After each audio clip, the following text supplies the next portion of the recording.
Hello, and welcome back to Scene by Few with Nick and Lance.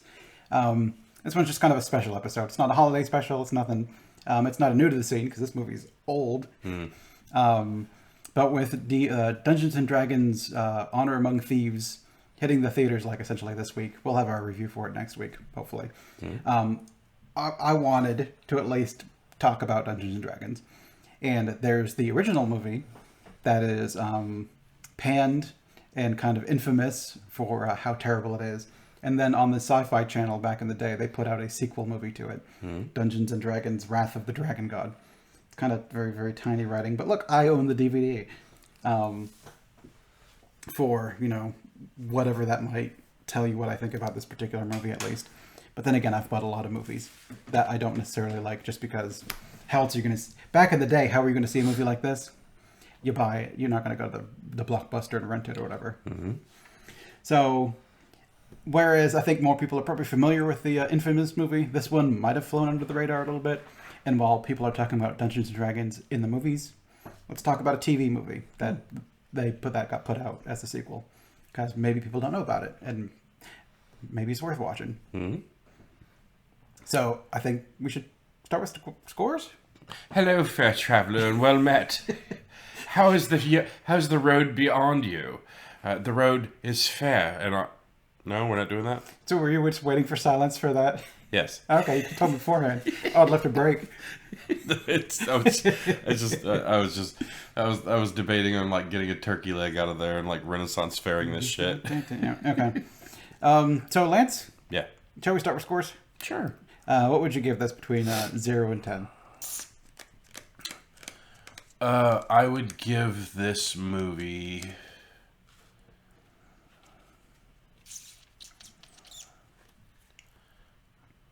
I'd give it a 5. Yeah, okay. I thought it was you might like it a little bit better. Yeah, I mean it's good.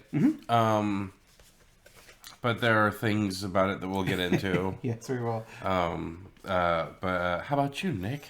I think I'm gonna give this movie a 7 because I kind of love this movie. Yeah. So I'm being somewhat lenient in that it's a made-for-TV movie. The effects are pretty bad. Right. Because it is both like from the 2000s. What date is this thing? And also on a sci-fi TV budget, 2005. So almost like 18-year-old graphics on top of it being TV. Right. So it's nothing amazing to look at. But I think a lot of what's in it, it's fine. It's functional.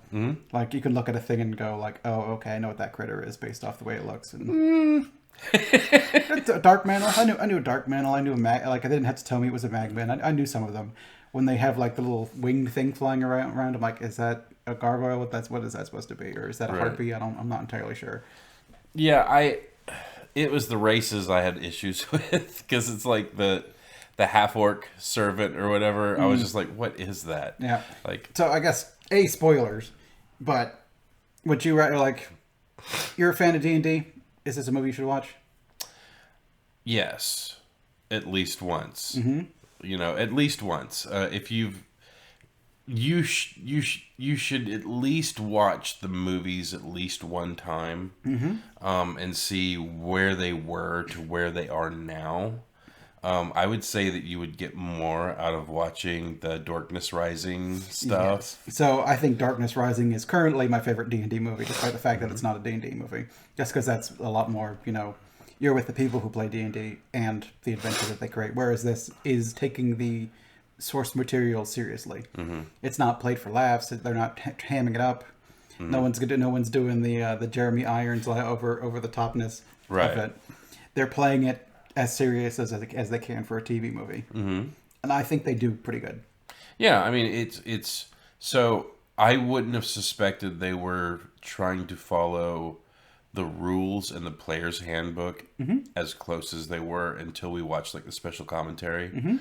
But I did feel like the actor sitting in the chair reading the player's handbook was more of kind of like, we need some B-roll of you reading this book, because it's like, as an actor, I don't know if you'd be able to get a lot out of the player's handbook. I assume what they were pulling from it is kind of like, okay, your character's a wizard. Like, okay, what the fuck's a wizard? So there's a little blurb about what a wizard is before the actual rules text. So you probably crack open the book and kind of go, you're a pretty prototypical wizard. And like, here's what a wizard does. And like, okay. And once you get to the rules themselves, it's kind of manual-esque, and then you don't need that as an actor. Or like you could open up the section to elves or whatever, because maybe it'll tell you about what the elves are like, and they're like, oh, elves live this long or whatever. Yeah, that's stuff that you could potentially use to adapt a character if you were an actor. Whereas like you got a +3 to hit, yeah, you can throw that out. That's not necessary. Yeah, no, they just tell you in the script if you hit or if you didn't. One of the things I thought was interesting about so we're definitely in spoilers. Yeah, so if you haven't seen this yet and you're really kind of shazzed about seeing it, go ahead and I think as a D&D fan, it's worth it. Specifically 3.5. But I think a lot of that carries over to what you might learn in 5th edition and stuff as well, if you're more of a 5th edition fan. The thing that's funny about it is, like, you had to keep reminding me as we were watching the movie that it was 3.5. This was back in 3.5 days, yeah. Yeah, and it's like, I kept forgetting that as we were watching it. And then, like, they would do stuff, and I was like, oh, I don't know if that's in your, like, 3.5 rules. I was like, okay, got it. It's like you got to attune to that magic item first, like, not in 3.5. Yeah, no. But I did like some of the angles they took on this flick. I also think it's interesting, like, watching the magic spells and everything from this movie, where it was like, you're going to cast, like, the ram's horn, and then it was like the person just goes, Pya! And then they animate the thing doing it. Well, that was the magic item she found in the goblin's hut. Right. Yeah. But it's like... But she holds it out and it turns into like a little ram's head. And then shoots off her hand. Yeah, I thought that was interesting because I remembered one of the big conundrums for Marvel when they were starting to go into the mystic area of the Marvel movies. Yeah, they made it technology or whatever. Right, and they were just like, how are we going to bring across the magic and stuff like that? I'm really looking forward to seeing what they do with Honor Among Thieves. Because we're going to go see it tomorrow. Yeah. And it was something I kind of liked about this movie that I hope they do in the next one, or in the Honor Among Thieves or whatever, is somatic components, verbal components, material components. Yes. The fact that casting a spell isn't necessarily a sure thing, because like when what's his name, Varric, I don't Varric. When he busted in the room or whatever while his wife was like casting a spell, and just the sudden noise or whatever broke her concentration, and the spell failed. Yeah. Well, and I also thought it was interesting where they're like, okay, so apparently spell casting makes like the wavy gravy underneath your face, and then like when it casts, then it materializes and does its thing. And I also liked how she was kind of, she had to explain to the mundanes. It's like, there's a difference between arcane magic and like divine magic. Divine magic is granted by the gods. And like, I thought that was kind of interesting as well. And I don't say mundanes in a bad way. It's just... the people haven't played or just don't have the opportunity to play. God knows, as we've gotten older, it's been harder and harder to get together on weekends because obligations. But D&D is, or role playing, I would say in general, it's like D&D is like the pot of role playing games. It's the gateway drug. It's the one everyone tries first. Yeah, because it's just so easily accessible and out there. Even back in 3.5 days, it was picking up steam back then, and it was kind of when they moved to 4th edition that we had like the splinter, and role playing was everywhere. And then 5th edition came out, and then it kind of refocused back on everything being Dungeons and Dragons again. Right, and it's really interesting. It's been a long, interesting trip. Like I've been playing since I was 12 years old. So like the first module I remember playing was like the D&D red box that had like the red dragon on the front. That's like, and then on the back of the adventure to the box, and they're like basically staring up at it. I remember going over to Tony Hosapple's house and finding that box, and they were like, "Let's play this shit," and like all of us being completely clueless as to what was going on. Because if it's that old box I'm thinking of, because I think that was my first one too for like AD&D, where as a kid or whatever, it's presented like it's a board game. But then you get in and you're like, what's all this extra stuff? Yeah, there's like books in here, and like there's a couple of dice, and I don't get it. And there's like, I remember Tony was reading the rules, and he's like, okay, let's let's just kill some shit. And it's like, okay, what do we do exactly? Well, if you roll high on the die, you do neat stuff, and if you roll low on the die, you don't do neat stuff. It was like, okay. Yeah. And I'm curious now, reflecting back on that memory, because I maybe have like 20% of that memory. Yeah. How that took hold, like, because apparently it did something for me, because here we are. Yeah. But yeah, the movie was good. The first time we watched it was years and years and years ago. And I think you were back in your old place where the viewing room was also the computer room. Yeah. So most people were also on their computers while I was in the back being like, "Isn't this movie good, guys?" And you're like, "Yeah, okay, whatever." Well, I'm ADD as fuck. I'm super ADD. So it's like whatever I commit myself to, I have to kind of put myself on that one thing. Mm-hmm. If I try to do anything else, then everything is bad. Like if I'm playing a game, whatever I've got on the TV is not getting most of my attention or whatever. So Right. I'm missing most of it. Yeah, and what I do like about the new place is like there's room for all of us to kind of spread out and do whatever we do. Is talking now with you about some of the stuff from the old house. Whenever you would come over and like watch movies with us and shit, it's kind of fucky that you're just kind of like hanging out watching movies and shit while everybody was like playing computer games. I'm sorry about that. I did not realize that's what was happening. Yeah, well, I kept coming to hang out.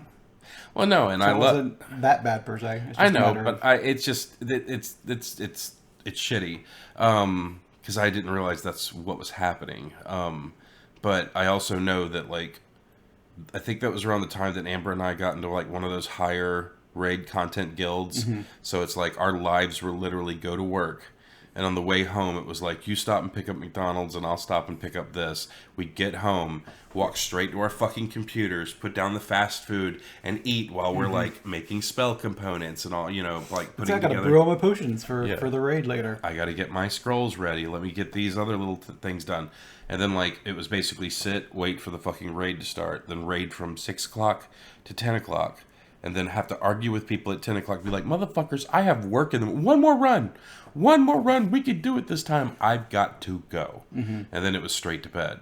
I don't miss it.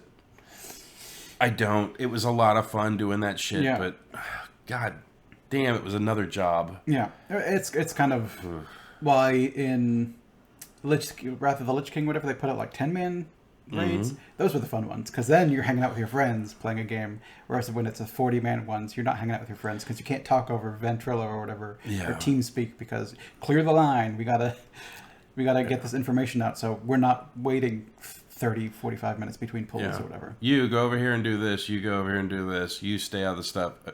Whose mic is open? Stop talking to your cat. Please mute your mic. Yeah. I'll be honest. I like the 40-man raids better, just because. Strategy-wise, sure. Yeah. Like I remember the first time we fought Cthulhu, and like that whole thing was like a big dance, where it's like everyone had to spread out and do their little part, and you had to shift around the room and shit like that. I thought that fight was really fun, but we're not doing a review of fucking World of Warcraft. But it's very, I don't know, tangential or whatever. It's very close to D&D itself. Yeah. And It's a especially- parallel of it. Yeah. So, I mean, those dungeons back in the day for WoW is get your party to 5 people together and go, fight a dragon or whatever. I mean, it's perfectly in line with the sort of interests that we have. Oh yeah, no, it was. They knew their audience, and that mark definitely hit. But yeah, the movie was good. I liked it. It's just, it's very dated. It is. It's dated by this point, I think.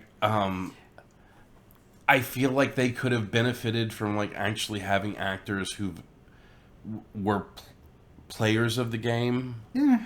I don't know if that would have benefited much more. I feel like what holds it back is essentially just it's made for TV. You're dealing with limited budgets. Sure, but it's like at least have. And it's gonna sound weird for me to say it, but like the person who was playing the mage, she was fine. But it's like whenever you're casting the spell or whatever, instead of being like, this is a friend of mine that I've had since I was a little girl, and it turns into a dove and flies out. Like instead of that, like basically just have like the person, like was it a familiar? Was it like Gwen Wavar where it was like a statue that turns into a thing? I think it was the figurines of Wondrous Power. Sure. And I think it was a figurine of Wonder's power because she pulled it out because it was a statue, and then she turned it to a creature, and then it flew. And when it broke, it turned back into being a statue. Yeah, sure. It was just weird because like I guess if it was more of D&D, the thing would have been like perched on her shoulder and just been kind of like go. But I think that's why it wasn't a familiar. It was a magic item. Sure. Because I think I don't even know if you can in fifth edition. I think you only have a certain limited number of uses. So you wait to use it when you need it because that's your one chance to pull it out for the day. Okay. And then she lost the item. Yeah, the item broke. Yeah, straight up broken. Just I thought it was funny. The rogue was like, I mean, poor dove or whatever the hell he said. Like that shit was funny. Yeah. So was the rogue your favorite character? That's what would have been my guess. I'd say yes. Just because he seems the way you've played some of your characters before. Not necessarily like that dickish per se, but just kind of like in it for them. Not even really in it for themselves, but kind of like I'm here for the gold and trying to like pump yourself up to be like something more than you are. Which reminds me of the guy you played, Buddy. To be like, I'm this important. Like you're lucky to have me. So he would do that a lot. Like when he happened upon the Gem of True Seeing later, when they noticed like, hey, I've got this Gem of True Seeing. Good thing I brought it, guys, or whatever. It's like, man, I'm always prepared. Now I packed for everything. Yeah, and then you pointed out to me, I guess I missed it because I saw him digging around in the skull for it. Yeah. But like I didn't realize that's exactly what was happening. Yeah, he like the lich came out and he like fell. He saw the thing on the skull. He took it, and then like later on in the movie, you can see him like playing around with it. Like when they get to the Goblin Village, he's kind of like looking through it and just kind of playing around with it, Right. figuring out what it does. So much for identify. He's just kind of like, oh, I like looking through gems. Oh shit. Yeah, and then they just act like it's a Gem of True Seeing, man. Yeah, I liked him the best, and I do remember like the two scenes that I remember was the dude getting mowed down by the breath weapon. Yeah. And then the other thing is I remember Amber laughing, you and Amber laughing your asses off when he was like, "Look away, everyone! This is an ancient fucking thing." I love that one. Yeah, that part was great. So you've got a trap in the wall, and the rogue has to be elevated to look through it, and it's just a fucking lever. And then he's like, "Oh, guys, it's going to take me a minute to get rid of this. Like, turn around. I don't want you guys to see what." And he just turns the lever. Yeah. Just so everyone... It's a good thing I'm here, guys. No one else could have done this. Not everybody could do this. What do you mean? Like, not everybody could have been hoisted up on the barbarian's shoulder? Yeah, that's exactly what I mean. Well, I couldn't see what he's doing. He could have been messing with anything else. It's a complicated machine up here. Good thing I'm here. Like, I already smashed the thing out. But the thing that drove me crazy about the dove thing is, like, it's like, okay, fly over there and take a look at the thing. Well, like, the trap was step on the wrong thing and get electrocuted. The thing was flying over. So it's like, I don't know. Like, if the dove would have landed on one of the tiles and then it would have gotten electrocuted and then fucking the thing broke, that would have made more sense to me. But they still needed the thing to happen. Yeah. So, and I think it was just another opportunity to be like, look at this other little magical doodad they have. But the graphics was bothersome to me. Some of them. The acting in a lot of the places was bothersome to me. The storyline was fine, but it's like I kind of got lost on exactly what it was. Yeah, because so we've got Damodar's castle over here. He's got this orb that's going to awaken a black Dracolich or whatever. Okay, so what we're going to do is I've heard about this pool that will show you whatever you talk about. That way, we can get our wizard, and our wizard can see where it is, and then we'll just teleport there. So, like, why don't you just go to the castle? Like, well, we can't get into the castle, so we're going to do this other side quest that essentially fast travels us over to that location. So it seems kind of, well, that's weird. It was weird, but neat, I guess. Yeah, I mean, it was fine. Yeah, I'm picking on an old ass movie. Yeah, made for TV. Yeah, the point is that it's kind of like when Michael Bay made Transformers. That was a blessing and a curse. I wanted a Transformers movie. I just didn't want his Transformers movie. I wanted a D&D movie. It's just I didn't want what the submissions have been so far. Well, I think one of the reasons why I enjoy this one is because this was the sequel to the infamous one. And you kind of watch that movie and you're like, they didn't pay a lick of attention to the source material whatsoever. No. Whereas you go back to this one and you're like watching it and they're like, oh, hey, that's a ring of smiting or whatever. And then, oh, shit, he's got, a figurine of Wonder's power. And like, oh, shit, she's casting a teleportation spell. They know it's got a percent chance to fail. And like when she teleports and her arm gets stuck on the wall, that was really cool. Yeah, it's someone actually cracked the fucking book open. Yeah. Where it's well, I mean, I have a feeling that whoever did the first movie, they're like, we're going to dump all this money into it, which I think was TSR, right? I think they sold the movie rights to some guy. Some guy owned the movie rights to the first movie. Oh, And he kept trying to dump it off on other people, but they're like, "We'll give you money to make it." He's like, "Okay." So I don't think he was a director per se. I don't know the whole story behind that one. I'm not sure either, but I just remembered that it was terrible. Yes. And I've had my apprehension about what trailers I've seen for the new one, but one of my friends that I respect his opinion on movies, Chuck, wrote on Facebook, and he was like, "Good news, guys. The D&D movie was fantastic." So I'm really looking forward to seeing what's going on with that. But then as soon as I saw like Hugh Grant was attached to it, I was kind of like, "Oh God, okay, what are we getting into?" I guess we'll have to find out in a week from now. Yeah, in a week from now. But I like this one. You had your party. They essentially told you what they all were. Mm-hmm. Like you had your fighter, leader. Mm-hmm. You had your wizard, your barbarian, your rogue, and your cleric. I like that they were pulling Obod High. Like I think he's a god from Greyhawk, if I remember right. I think so. When you cracked open the 3-5 books, I think they were Greyhawk deities by default. But they were one of that was like the neutral good god or whatever. That was revered nature and stuff that you could have picked or whatever. I'm like, they opened a fucking book. I think is why I gave this movie a 7 after the last one was kind of like, fuck you D&D fans. This one's like, look guys, like we opened the book. I know things about it. Like I know what the fuck a dark mantle is. Like they were even attached to the ceiling and they like fell down upon the people like a dark mantle would, like dark mantles do. They didn't really do much though. No, they flew down and got cut in half. Yeah. But there were CG creatures. Like we don't have the budget to attack CG creatures. They're just going to come down on you. You have to run to the next location. Yeah, it'll be exciting for people who are like, "Ooh, I know what that is." Yes. The more exciting thing was against the bandits because people. We can film that. Oh yeah. And then the Drow. I thought it was interesting that they had the Drow. Like they made reference to that. I didn't know what Homeboy's assistant was until they told us it was a half orc.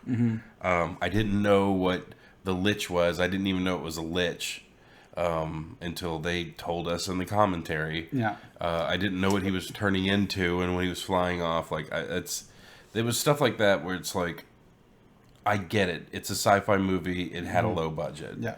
But like, you still flew people out in New Zealand, rented castles, and got all these extra. Lithuania. Was it Lithuania? Yeah. Okay, well, the sets were great. Oh yeah. Yeah, the sets were great. Because I think the sets were I think they said it was the capital of Lithuania. Oh, okay. And then some of the sets were CG and they didn't look so great. Like at the end when she was holding up the orb and she was in the parapet of the castle, whatever. It doesn't look great, but it looks like a girl standing in a computer game, like a live action girl in a computer game. And you're like, okay, this stands out. But whatever. It looked like Lawnmower Man. I also thought like the sweeping shot of the gigantic city was like a wall and 3 large towers kind of sticking up out the top of it. I was like, okay, sure. Yeah, we can show this much town and then we're out of budget. Yeah, why not? And then we're going to use that shot over and over every time it backs out. It was a noble make. I applaud whoever put that movie together for like even deigning to like open 1 or 2 books. You know, the fact that they were based off actual characters, the fact that when the movie started and the girl's like, I liked the head fake they did on the introduction of the character, so I need this person. When they introduced the barbarian and it started off with the dude. Oh yeah, the big girl dude behind the table. Yeah, and it's like, my map. And then he stood up and the girl knocked him the fuck out. I was like, we found our barbarian. Yeah. And then like the cleric, the rogue. I liked how it did that sequence. Yeah, I liked all their introductions because it was like you have the wizard leaving her island, but like I live on a little fisher island. She does like a quick little thing, and the island disappears. So like when she's not on her island, she glamours it so no one can find her and disturb her. Pretty good. Like the rogue's introduction is kind of like, here's what you're looking for. It's like, here's your little lousy pay. It's like, oh, you're shortchanging me? Yeah, you're lucky. Get out of here, kid. He's like, all right, have fun. And he steps aside and watches him get torched by the trap he didn't tell him about. Yeah, this is the thing. That's the thing. And as soon as they start reaching up for it, he's like, slip behind the wall. Yeah. And as soon as they got torched, he's like, I'll be taking everything in your pockets now. Yeah. That it was good. Like somebody paid attention. Yeah. But it's just the Yes. storyline to me was somewhat convoluted. Like the motivations. The very first thing that kind of took me out of it was when they were like, we sent these dudes up to this cave. We haven't seen them in a while. We need your help because there's some kind of terrible monster. Okay, let's go take a look at it. When I realized that that it was poison mist coming out of the dragon's nose, I was like, that's a nice touch. Yeah. But when the dude grabbed the fucking thing's eyelid and pushed it up to look at the eye, and he's like, it's an ancient black dragon. I was like, who the fuck are you? Run, motherfucker. Yeah, it's like your clackers must set off lightning and thunder when you walk because Jesus fucking Christ, who does that?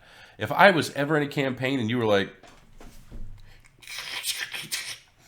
that's an ancient red dragon, I'd be like, get the fuck over here. Or I'd be like, you know what? I serve you now because if you're brave enough to walk up and do that to a fucking dragon, then...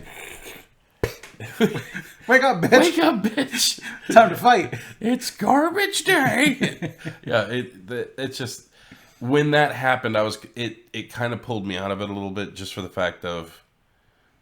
Like, someone was like, okay, we need to reveal that this is a dragon. So what are we going to do? Let's have the guy, like, crack its eyelid open and, like, the eyelid will focus in on him a little bit, even though it's still asleep. Okay? When they explained it away with it's a magic item that keeps it dormant, that's when I was kind of like, okay. Yeah, it's not asleep. Yeah. It's... But how the fuck did that guy know that? He didn't know that. Like, the orb stuff did not come into the picture till later, which...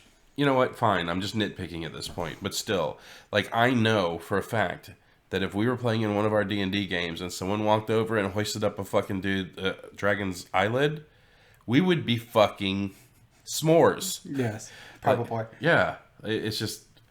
It was fine. The movie was fine. It was neat.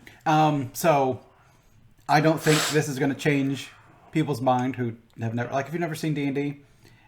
or never played D&D, like it's not in your lexicon at all, I don't know that this movie is going to be like, man, this is a fucking amazing movie. It's an old cheesy TV fantasy movie. It's probably not going to sway you. Maybe a 4 in such a case. Maybe less than that. Yeah, I mean, because the characters are okay. Yeah. The story's weird, but whatever. I mean, the stunt work at the end I think was pretty cool. All the people, like, they lit stunt people on fire and threw them off things. They did do that. I mean, I'll give it this. I know for all the bitching I've been doing on this so far, it is complicated to sit down in a 5-hour session and say, this is the thing that I kind of want you and your characters to accomplish. This is the machinations of the dude you're going after, and this is the MacGuffin you need to find to, like, beat the thingy. They had an hour and a half to basically go... Jam your campaign into an hour and a half. They had an hour and a half to say... This is the dude, this is why he's mad, this is what he's trying to do, and here's all the people who are going to go and do the thing. So, like, that sucks up a good 30 minutes of the movie right there. Yeah. And then you have the rest of the hour to accomplish the goal. Yeah. Like, I get that. Like, I had to keep reminding myself of that as we were watching the movie, and it's like, unless you're going to watch... I can't even say watch the first movie to understand what's going on because it's so far and away. Skip the first movie. Yeah, it's so far and away unrelated to what was going on here. If you watch the first movie, you're going and then watch the second movie, knowing that it's in the same world and it's the same guy. Yeah, Damodar. Yeah, like his assistant or whatever. I think he like put a stupid shit thingy in his ear that made him undead. They got rid of that stupid thingy in his ear and just like, I got cursed to be undead. And before my master could lift my curse, he died. So for 100 years, I've been suffering as an undead. He finds this orb and it like restores him to like life or whatever. Yeah. And then at the end, he gets to rot in a prison. But like, man, if you die again, you're just going to return to your curse. So back to prison with you. And then he just gets to... Just gets to chill. Gets to chill. Yeah, but he's as a human. Yeah, they left his black leather clothes on so he could look evil in prison. And I did notice that when it was pulling back, the camera was pulling out, the blue lipstick was in the straw. Oh, so they were just like, here, you want to really be your old self? Oh, thanks, I can put my blue lipstick on. Wild horses. All right. So I think we can do one last little thing. Okay. Oh, sorry. What do you think? Oh, boy. I'm not even going to go to Rotten Tomatoes. It's not going to be on Rotten Tomatoes. Okay. What do you think the IMDb score is? So, quite frankly, I'm surprised there's an IMDb score for this movie. Well, I think IMDb is user reviews, right? Yeah, this is the something point something. Yeah, there is almost 6,000 reviews on this particular movie. Really? Mm-hmm. I guarantee 5,999 of them has not ever been laid. Kidding. I'm gonna say 4.8. 4.7. Kid's good. Okay, so at first I was going to be like, probably D&D people are going to be generous to it just because it was the second submission of something that's coming out. Mm-hmm. But then it was like, I also know my people, and they're like, it's not how the way the magic missile looks. You're shooting one ray at a time. It at least comes down at least 3 or 4 of them because she's clearly 10th level.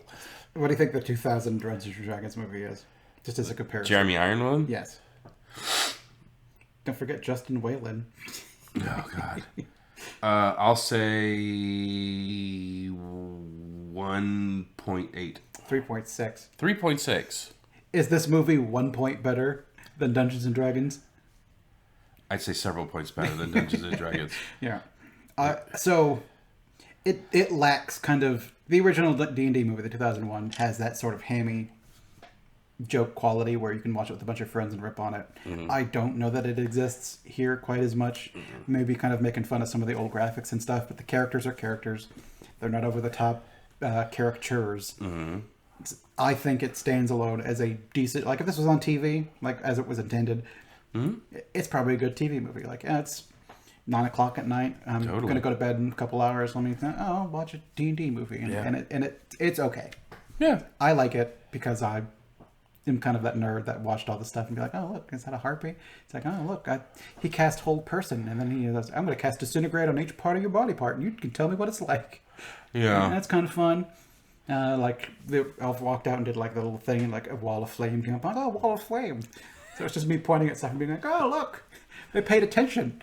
Yeah. They cracked a fucking book. Someone sat in the back and read a fucking player's handbook. Which... It's going to save you so much hassle in the first movie. Yeah. Which I think that's going to be my review of this game, or this movie. They opened the book. Mm-hmm. They understood the assignment. Yes. And sometimes... That's all you can ask. When in the 2000s, when you're a fan of tabletop role-playing games and video games, them doing the work is it's not even the minimum. That's like what you would be happy with.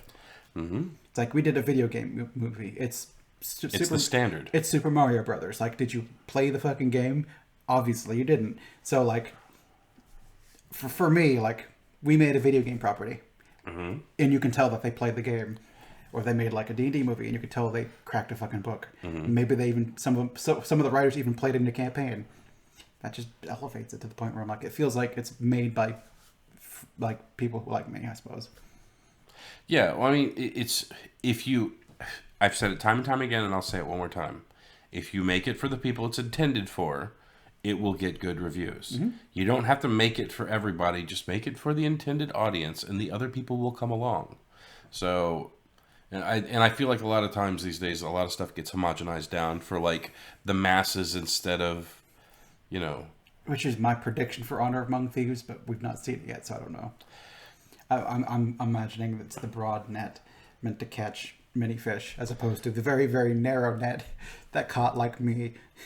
Well, it's people are already bitching about the whole owlbear thing, and stuff like that. Druids can't turn into owlbears. But they can now. They made a new subclass. There's a new prestige class called Hootie McGrowl. When they put out 5th edition, and they were showing the types or whatever, and they had monstrosity. I'm like, where's monstrous humanoid? You got rid of magical beast. That's stupid. Mm-hmm. The reason you want magical beast as its own subtype is so you can make a druid circle that could turn into magical beasts. Mm-hmm. And now you've got a druid that could turn into displacer beasts. Blink dogs, owl bears, all that stuff. That stuff's fine. I don't know why an owl bear and a Medusa are the same type. Yeah, no, I get it. I mean, I guess it was just ease of use. It's not. It's silly. That like in 3.5 they just had beast, and I think that's where they threw other shit. And then they had animals and then beasts or some stupid shit like that. And they eventually called them magical beasts. There's a separation. You can have your thing that has special supernatural abilities, and it's still animal-like, but now it's an blink dog, so it's got like an intelligence of 8 or something instead of a 3. Or you could just leave it separate. You can have your players turn into that sort of shit much easier than having to be like, can I turn into an owlbear? I just want to turn it, like the stats suck. I'm like, Either I'm letting you do something cool and breaking the rules, Yeah, it's just I think they do it for and visuals. then I've got to do a bunch of other shit. So Yeah. now you can turn into a owlbear. Can you turn into a displacer beast? It's just a cat with Tentacles. 6 legs and tentacles. Yeah. I get what you're saying, but it's still it's I don't know.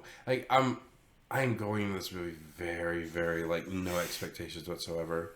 Like I've seen what I've seen from the trailers. I stopped watching like I haven't watched the latest 2 trailers because I don't give a shit. I'm probably gonna see them. I'm gonna see the movie at this point. So at that, like, try to cut myself off from what they're trying to sell it to me as, so I don't go in with as many expectations, and I can just take what I'm given, and hopefully be appreciative, or maybe be salty. We'll find out. It's probably going to be a mixture of the two. You know what I want to see in this movie? I want to see the very beginning of it because the movie was supposed to come out and it got postponed. Oh, really? It came back up. I want to see all of the actors walk in and sit down around the table. I'm sorry I had to postpone the game, guys. I'm really sorry about that. I had something pop up last minute, but we're here now. We're playing some D&D, so let's fucking go. And then the movie starts. So I've heard that, like, man, I really hope they cut to like the Critical Role cast or something like that, and have them be playing this game, or essentially have this be a game and another thing. And I'm like, no, please, that's called Gamers too, in Gamers. It's better there. Right. Don't do your serious, like, this is a serious attempt at a movie. I like that they took the material seriously. You can have your jokes in it, but at least take the material and like don't treat the material as a joke. So I think it would be funny just one time. So when we sit down and we build our characters at our table, and one of the very first things we do is when our characters are introduced, we hold up a picture to give people an idea of like what we envision our character kind of looking at. And of course we're taking other people's drawings because we can't draw. Well, you could draw pretty good. I can't draw for shit, so I have to find what a close approximation of what I think my character kind of looks at, just so when people can visualize when my character's talking, what is talking to them. Well, I mean, it also helps for me because, I mean, we talked about aphantasia here before, where I can't. If you describe your words, I know what they mean, but I don't draw a picture of it in my head. Right. So you go and here's the picture. That's good for me. As where I could see color explosions in my head and shit like that. But yeah, I just think it would be not necessarily funny, but I think it would be amusing where if you had Chris Pine playing this guy and you had Hugh Grant playing this guy, and at the end of the game it would go to someone's living room where it's completely different fucking actors who are visualizing that their character looks like Chris Pine and like Vin Diesel and all that, whatever. Or you've got, you go back to the real world and they're like, so my here's a picture of my guy. It's Chris Pine. yeah, it's like a picture of this fucking toy with him just like kind of standing there or whatever. I think that would be amusing. Not needed, not warranted. I don't, not wanted. It would be amusing. Yeah, and it would be a way. It's a way you could do it. You could definitely do a D&D movie where it is people and playing the game and show them as the characters. But I know that movie. It's Gamers Darkness Rising. Yeah, I like that movie. I've seen it. And them doing it out here might be new to a bunch of people. There's a lot of people that haven't seen Gamers Darkness Rising. It's going to be brand new to those people. It's true. But it's old hat to me. And it's like the second movie out of all those, right? Gamers was definitely more gamer humor. Super focused in. It was super focused. Whereas the second one was actually a movie that was focused towards gamers, but it actually had like a plot more to it and an ending. Because the other one, their characters came to their own world and like killed them because they like, what's in that? And they came up, and it's kind of like ended, and you're like, what the fuck? And it was funny as a joke, not as a story. And then someone was like, people actually liked watching this, so they made a second movie. Yeah, and stretch it. Then you get the Bard. Yeah, that guy was great. Yeah, parts suck. No, they're actually pretty cool now. But yeah, would I say it's a worthwhile watch? At least once. At least once. Would I say the first movie is a worthwhile watch? No. But if you want to know more about Damodar, then sure. I mean, it's got Jeremy Irons in it. So I would maintain that the first movie is a very accurate representation of what playing D&D was like in high school or whatever. Where you've got like... So you imagine that movie, but told through a bunch of kids. Where you've got like the over-the-top DM being like, and I like playing the villain, and his like it's time for like, and now I've got to play, or he needs to run the queen or whatever. And he's like, and then we're gonna go over here. It's like, I don't know what to do with this character. So you got like he enjoys his villains, and then everyone's like, you got like his friends, whatever. Like, I'm gonna be a rogue. And it's like, I'm gonna be a rogue too. I'm gonna be Snails.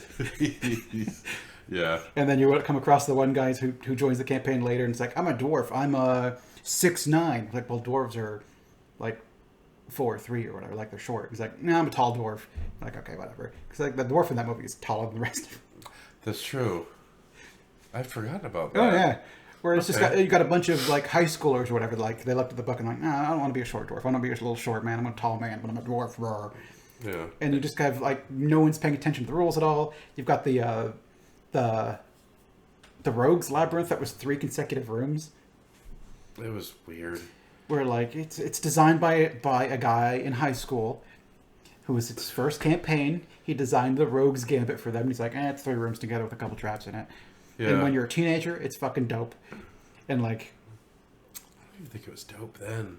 No, when you're a teenager doing all that, like Murder Hobos came from like, start as a teenager and you're just like, this guy walks up to you and he's like, I've got these boots for sale. And you're like, I set them on fire. And then everyone laughs, and then you move the fuck on because you're teenagers and you're just burning shit down and you're not like, it's an outlet. Yeah. It's you have no control in your life. It's like you go to school, you do homework and all that sort of shit, but you have to get together with your friends and you're the strong one. Yeah, and you just you do dumb shit for the lulls. Yeah. It's for the lulls because you can be in charge and all that sort of shit, and that's just kind of what the first D&D movie is to be. Yeah, no, I get that. I guess I never thought of it that way, but then again, I haven't seen that movie in ages. It's been a long. I've seen it like once, maybe twice. I saw it exactly one time in the theater, and I remember walking out there going, "What the fuck just happened?" Because for the most part in the movie, I was just kind of like, "Okay, this isn't D&D movie. It's fantasy entertainment." And then the dragon showed up, and I was like, okay.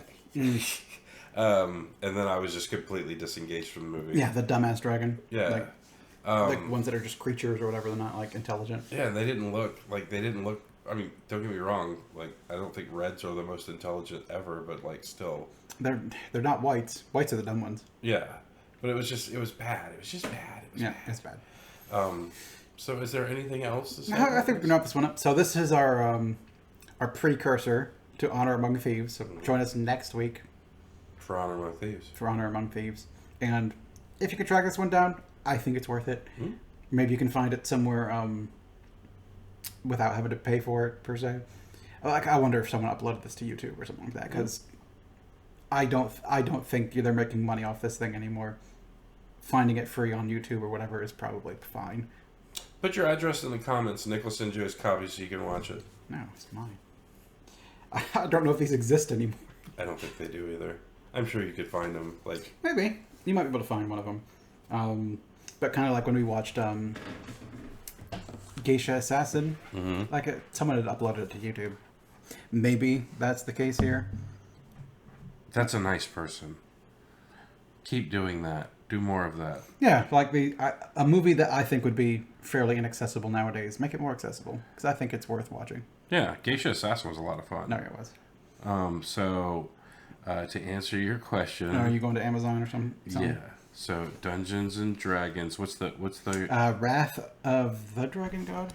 Wrath of the Dragon God. Wrath. Because I want to let you guys know just how easy it is. So, there it is. Right now, you can get this movie. Oh, and you could get a double pack. You could get the first and second movie right now on the same DVD for $13. Oh, okay. Like just on Amazon? Or on Amazon, right there.